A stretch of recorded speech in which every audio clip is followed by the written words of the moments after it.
Hello everyone, welcome to Sumalatha అన్నవి YouTube channel. ఈరోజు మనం ఈ వీడియోలో 4th క్లాస్కి సంబంధించిన తెలుగులోని ఇంపార్టెంట్ గ్రామర్ పాయింట్స్ అనేవి నేర్చుకుంటున్నాం ఫ్రెండ్స్. కాబట్టి అసలు స్కిప్ చేయకుండా మొదటి నుండి చివరి వరకు వీడియో అనేది చూడండి, ఖచ్చితంగా మీకు యూస్ఫుల్ అవుతుంది. అలాగే నా వీడియోస్ కనుక మీకు నచ్చినట్లయితే లైక్ చేయండి, షేర్ చేయండి. ఇలాంటి మరిన్ని వీడియోస్ కోసం మన ఛానల్ని సబ్స్క్రైబ్ చేసుకోండి. ఓకే ఫ్రెండ్స్, టాపిక్లోకి వెళ్ళినట్లయితే ఈరోజు 4th క్లాస్ తెలుగులోని టోటల్ గ్రామర్ టాపిక్స్ అనేవి ఈ వీడియోలో కవర్ చేశాను ఫ్రెండ్స్. అస్సలు స్కిప్ చేయకుండా మొదటి నుండి లాస్ట్ వరకు చూడండి. అలాగే ఫస్ట్ వచ్చేసి టాపిక్లోకి వెళ్ళినట్లయితే దిత్వం లేకపోతే దిత్వాక్షరం. దిత్వాక్షరం అంటే ఏంటిది? ఒక హల్లుకు అదే హల్లు ఒత్తుగా వస్తే దిత్వం అంటారు. ఫస్ట్ మనం నేర్చుకోవాల్సింది తెలుగు అక్షరాలు అనేవి 2 రకాలుగా ఉంటాయి. అవి అచ్చులు, హల్లులు. అచ్చులు అంటే ఏంటివి ఫ్రెండ్స్? అచ్చులు అంటే ఆ నుంచి అహా వరకు ఉన్నవన్నీ కూడా అచ్చులు అంటారు. అలాగే హల్లులు అంటే కా నుంచి రా వరకు ఉన్నవన్నీ కూడా హల్లులు. వీటికి సంబంధించిన వీడియో అనేది నేను క్రింద డిస్క్రిప్షన్లో ఇస్తాను ఫ్రెండ్స్.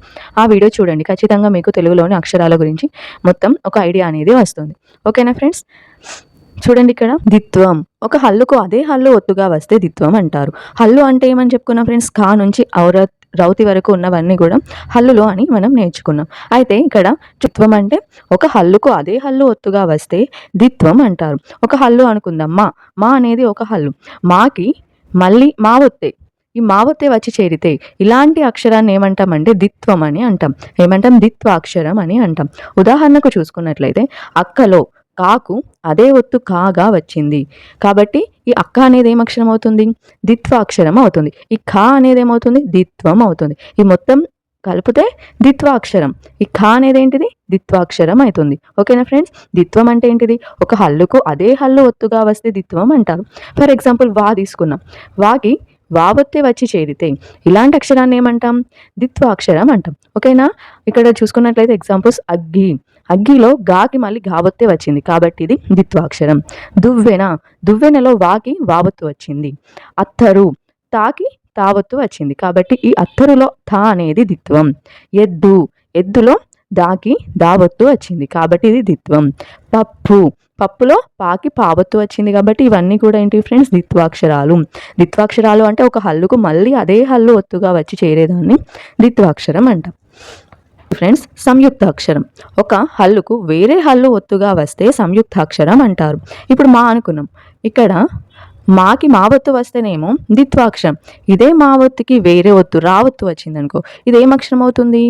సంయుక్తం అవుతుంది. ఏమవుతుంది? సంయుక్తం అవుతుంది. ఒక హల్లుకు వేరే హల్లు ఒత్తుగా వస్తే సంయుక్తం అవుతుంది. ఒక హల్లుకు అదే హల్లు ఒత్తుగా వస్తే దిత్వం అవుతుంది.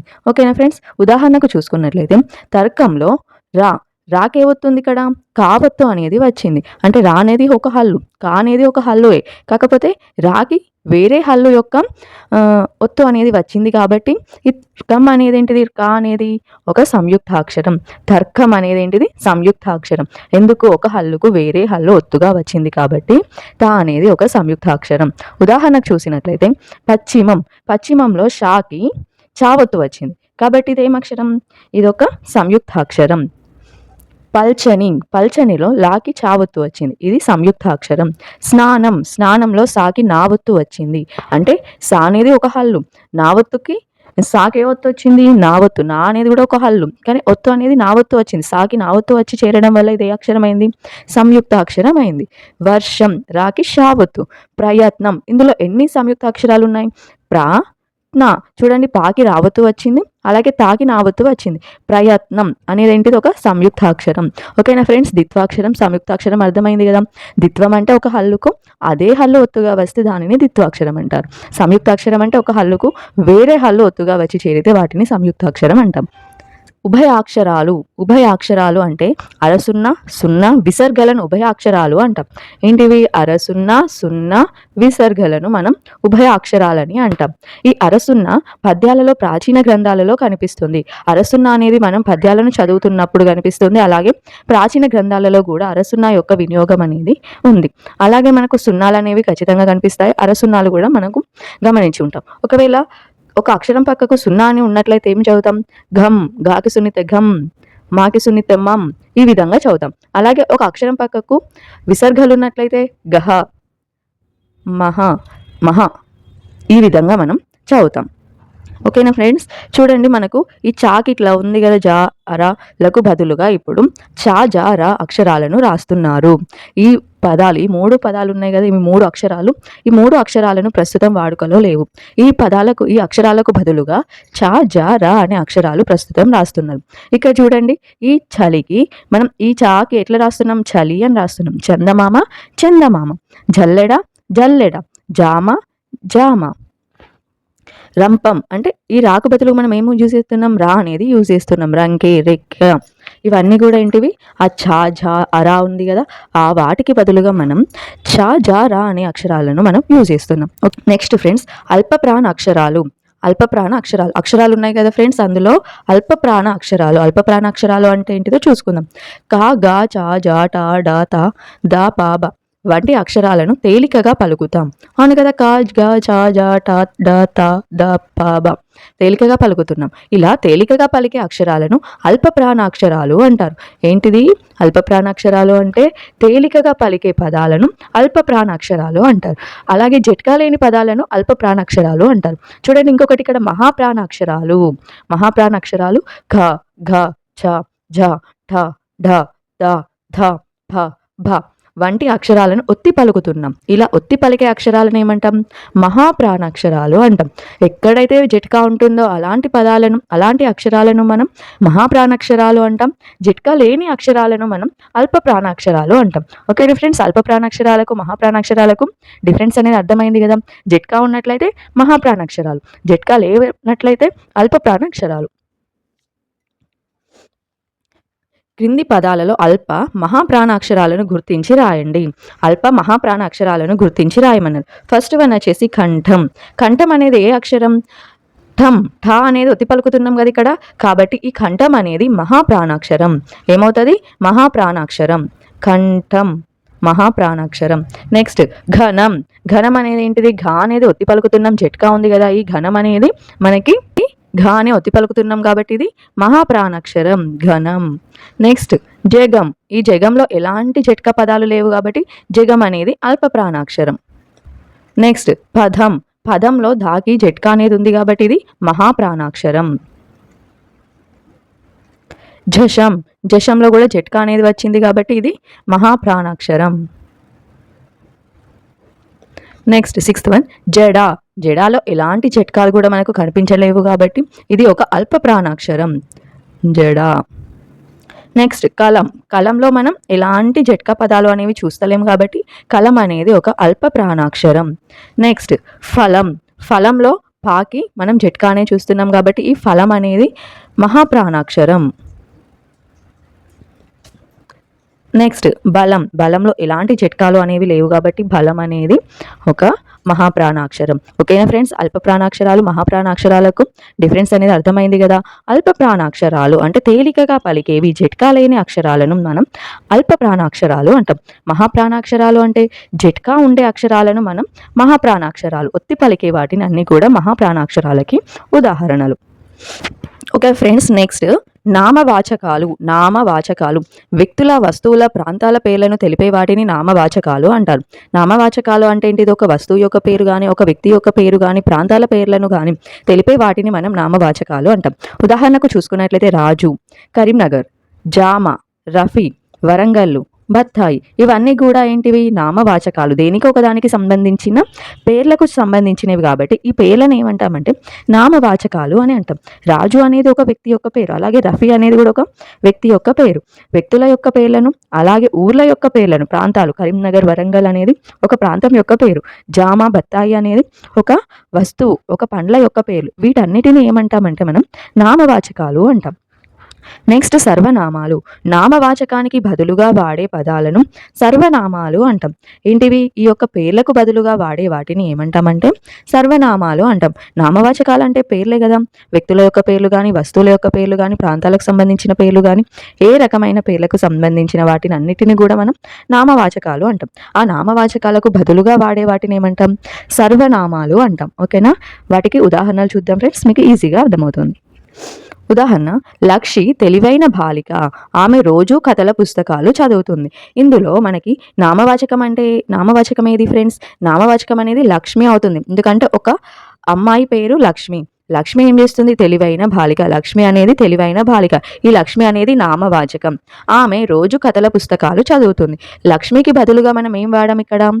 ఆమె అనేది వాడాం. ఈ ఆమె అనేది ఏమవుతుంది అంటే సర్వనామం అవుతుంది. నామవాచకానికి బదులుగా వాడేది ఏంటిది? సర్వనామం అని నేర్చుకున్నాం కదా. కాబట్టి లక్ష్మి అనే పేరుకు బదులుగా మనం ఆమె అని ఉపయోగించాం. కాబట్టి ఆమె అనేది మనకి సర్వనామం అవుతుంది. అలాగే రహీం బడికి వెళ్ళాడు. రహీం ఎవరు బడికి వెళ్ళారు? రహీం. రహీం అనే వ్యక్తి బడికి వెళ్ళారు. రహీం అనేది ఏంటిది? ఆ వ్యక్తి యొక్క పేరు. కాబట్టి రహీం అనేది ఇక్కడ నామవాచకం. రహీం బడికి వెళ్ళాడు. అతడు పరీక్ష రాశాడు. అతడు ఎవరు పరీక్ష రాశారు? అతడు. అతడు అంటే రహీం అనే అతడు పరీక్ష రాశాడు. రహీంకి బదులుగా ఏం వాడుతున్నాం? అతడు అనేది వాడుతున్నాం. అంటే నామవాచకానికి బదులుగా మనం సర్వనామం ఏం యూజ్ చేస్తున్నాం? అతడు. ఈ అతడుని ఏమంటాం మనం? సర్వనామం అంటాం. నామవాచకానికి బదులుగా యూజ్ చేసేదే సర్వనామం. అనిత పొలానికి వెళ్ళింది. ఇక్కడ అనిత అనేది ఏమవుతుంది ఫ్రెండ్స్? అనిత అనేది నామవాచకం. అలాగే ఆమె వరి పైరు కోసింది. అనిత పొలానికి వెళ్ళింది. ఆమె వరి పైరు కోసింది. ఆమె అనేది ఈ పేరుకు బదులుగా ఆమె అనేది వాడాము. కాబట్టి ఆమె అనేది సర్వనామం అవుతుంది. అనిత అనేది నామవాచకం. పిల్లి పాలు తాగింది. అది బయటికి వెళ్ళింది. పిల్లు పాలు తాగింది. అది బయటికి వెళ్ళింది. పిల్లి జంతువు యొక్క పేరేంటిది? పిల్లి. కాబట్టి ఇది నామవాచకం. పిల్లి పాలు తాగింది. అది పిల్లికి బదులుగా ఏం యూజ్ చేస్తున్నాం మనం? అది అనేది ఉపయోగిస్తున్నాం. కాబట్టి ఇది ఏంటిది? అది అనేది సర్వనామం. ఓకే ఫ్రెండ్స్, ఈ 5th వన్ మీరు కామెంట్ చేయండి ఫ్రెండ్స్. అలాగే నామవాచకాలు, సర్వనామాలకు వీటన్నిటికి సంబంధించిన ఒక వీడియో అనేది ఉంది ఫ్రెండ్స్. ఆ వీడియో నేను క్రింద డిస్క్రిప్షన్లో ఇస్తాను. ఇది 4th క్లాస్కి సంబంధించిన ఆల్ బిట్స్ అనేవి ఈ వీడియోలో నేను కవర్ చేశాను. నెక్స్ట్, క్రియాపదాలు. పనిని తెలియజేసే పదాలను క్రియాపదాలు అంటారు. ఏంటిది? పనులను తెలియజేసే పదాలను ఏమంటాం? క్రియాపదాలు అని అంటాం. అంటే ఆడుతున్నాను, తింటున్నాను, వెళుతున్నాను, వస్తున్నాను, రాస్తున్నాను, చదువుతున్నాను, ఇవన్నీ కూడా ఏంటివి? పనులు. ఈ పనులను తెలియజేసే పదాలను ఏమంటాం మనం? క్రియాపదాలు అంటాం. ఉదాహరణకు చూసినట్లయితే తాత గుడికి వెళ్ళాడు. తాత ఎక్కడికి వెళ్ళాడు? గుడికి వెళ్ళాడు. అంటే వెళ్ళాడు. వెళ్ళాడు అనేది ఏమవుతుంది? క్రియాపదం అవుతుంది. అక్కడ అంటే పని తెలియజేస్తుంది కదా. తాత ఎటు వెళ్తున్నాడు? గుడికి వెళుతున్నాడు. వెళుతున్నాడు అనేది ఏం చేస్తుంది? క్రియాపదం, పనిని తెలియజేస్తుంది. నాన్న పాలు తెచ్చాడు. తెచ్చాడు అంటే తెస్తున్నాడు. పనిని తెలియజేసే పదాలన్నీ కూడా క్రియాపదాలు. రాధ పుస్తకం చదువుతున్నది. చదువుతున్నది క్రియాపదం.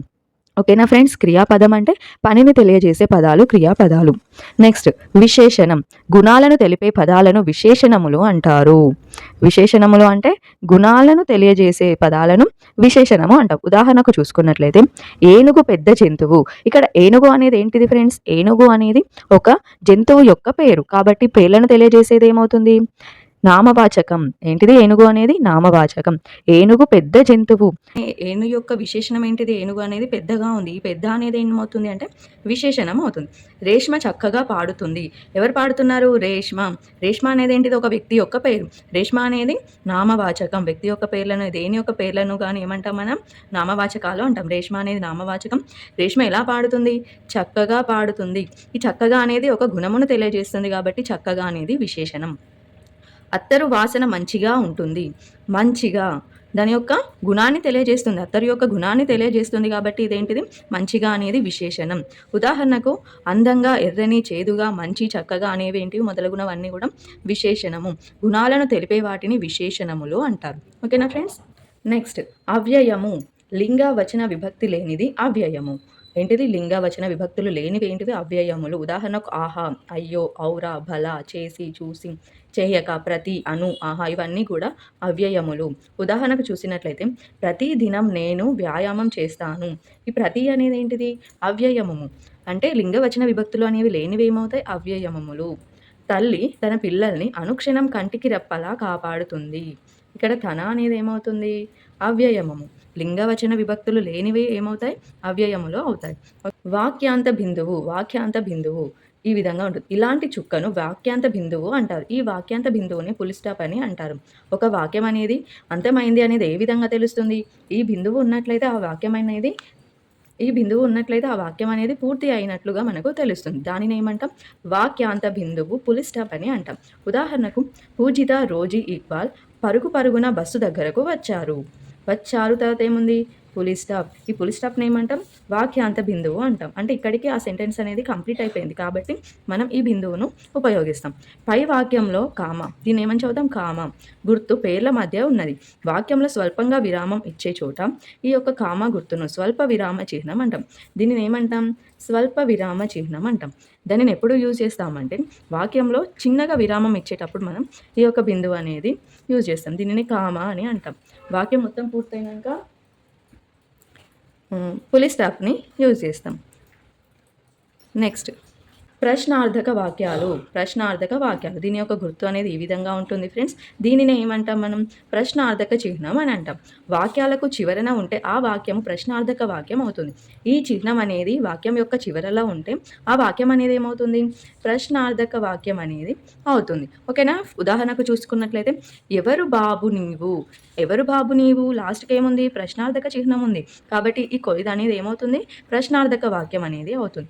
నీ పేరేమిటి, లాస్ట్కి ప్రశ్నార్థక చిహ్నం ఉంది కాబట్టి ఇది మొత్తం కూడా ప్రశ్నార్థక వాక్యం అవుతుంది.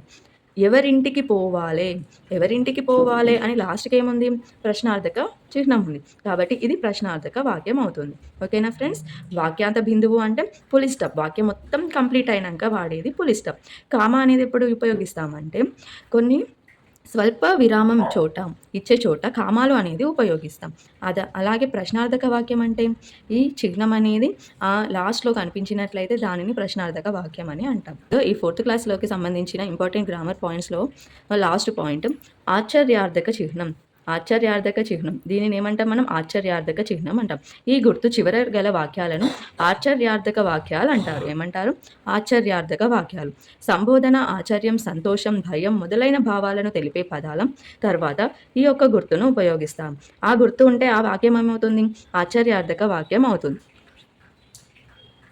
ఉదాహరణకు బాబోయ్, అట్లాగా, చీ టీచర్, అబ్బో ఇవన్నీ కూడా ఏంటివి? ఆశ్చర్యార్థక గుర్తులు. ఇవన్నీ కూడా ఆశ్చర్యార్థక పదాలు. ఓకే ఫ్రెండ్స్, నా వీడియోస్ కనుక మీకు నచ్చినట్లయితే లైక్ చేయండి, షేర్ చేయండి. ఇలాంటి మరిన్ని వీడియోస్ కోసం మన ఛానల్ని సబ్స్క్రైబ్ చేయండి. ఓకే ఫ్రెండ్స్, అలాగే వీడియో ఎలా ఉంది అనేది కామెంట్ చేయండి friends. Thank you for watching.